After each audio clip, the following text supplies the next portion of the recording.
অন্নপূর্ণা ভান্ডার প্রকল্প নিয়ে বিভ্রান্তি দূর করতে ফের কড়া বার্তা দিলেন নারী ও শিশু কল্যাণ মন্ত্রী অগ্নিমিত্রা পাল। তিনি স্পষ্ট করেছেন, নতুন করে কোনো আবেদনের প্রয়োজন নেই। পুরনো লক্ষ্মীর ভান্ডারের উপভোক্তাদের নাম স্বয়ংক্রিয়ভাবে এই নতুন প্রকল্পে যুক্ত হয়ে যাবে এবং 1 জুন থেকে মহিলারা প্রতি মাসে 3,000 টাকা করে পেতে শুরু করবেন।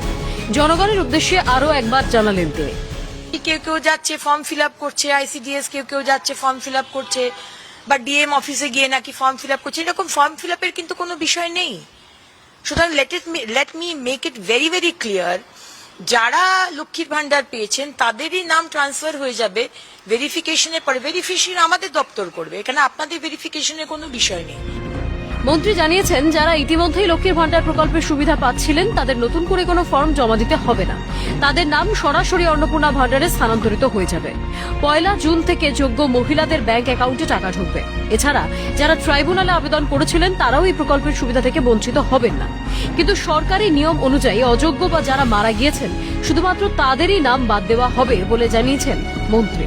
তবে এখনো নতুন করে আবেদনের ক্ষেত্রে কোনো পোর্টাল খোলা হয়নি। পোর্টাল চালু হলে আনুষ্ঠানিকভাবে ঘোষণা করা হবে।